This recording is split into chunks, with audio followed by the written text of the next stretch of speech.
In August of 1943, World War II had consumed much of the globe, but Americans at home had no idea the extent of the horror their servicemen were facing. What they also didn't know was that Eleanor Roosevelt had boarded a military transport plane to travel to the Pacific Theater on a mission to discover and document first-hand accounts of the war. To avoid the backlash from the public, as well as to keep her safe, Eleanor and the White House kept this journey a closely guarded secret.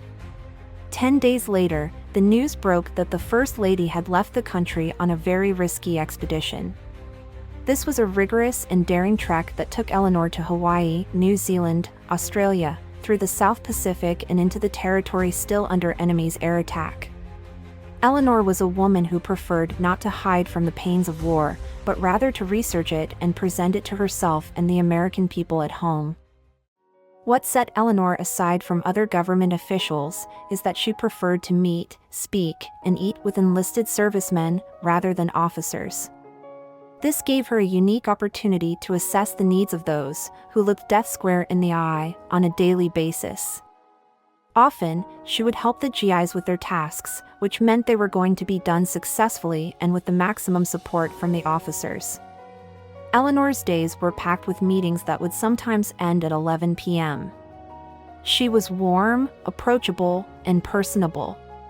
She visited hospitals and Red Cross outposts, speaking with patients directly and with nurses to try to identify what resources they needed the most. Eleanor was a regular visitor to the hospital kitchens to look at how the food was prepared. She was kind, motherly, and brought many of the tough GIs to tears. After all 4 of her sons were actively serving in the military at that time. It is estimated that Eleanor met over 400,000 people on this 5-week tour, capturing the hearts of even more. She was almost 60 years old, but despite the not-so-young age, she was too fearless and too unconventional for what a First Lady was supposed to be like. There has never been a First Lady quite like Eleanor since.